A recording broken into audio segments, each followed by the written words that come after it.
అందరికీ నమస్కారం. Welcome to ప్రజాక్షేత్రం.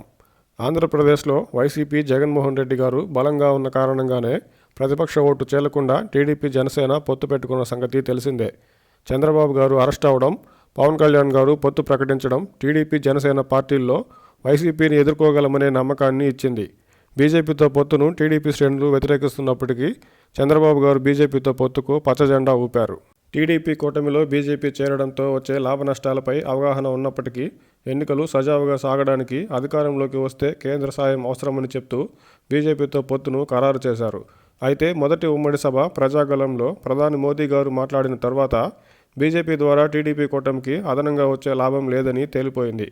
TDP Janasena పొత్తుతో మొదలైన కూటమి స్పీడ్కి బీజేపీతో పొత్తు ఖరారవడం మొదటి స్పీడ్ బ్రేకర్గా మారిన టీడీపీ కూటమి వేగాన్ని కొనసాగించింది. మొదటి ప్రజాగళం సభలో మోదీ గారు మాటలు కూటమికి ఏమాత్రం ఉపయోగపడకపోగా కొద్ది రోజులు టీడీపీ కూటమిలో కుదుపులకు కారణమైంది.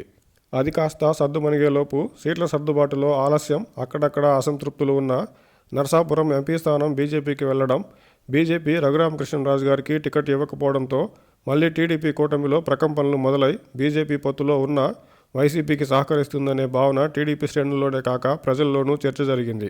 రఘురామకృష్ణరాజు గారికి టికెట్ ఇచ్చే విధంగా బీజేపీ టీడీపీల మధ్య చర్చలు జరుగుతూనే ఉండగానే వాలంటీర్లు పెన్షన్లు ఇవ్వకూడదని ఎలక్షన్ కమిషన్ ఇచ్చిన ఆదేశాలను వైసీపీ రాజకీయంగా టీడీపీ వైపు ఎక్కుపెట్టడంతో డిఫెన్స్లో పడ్డ టీడీపీ నష్ట నివారణ చర్యలు తీసుకోవాల్సి వచ్చింది. అయినప్పటికీ జరగాల్సిన నష్టం జరిగే ఉంటుంది.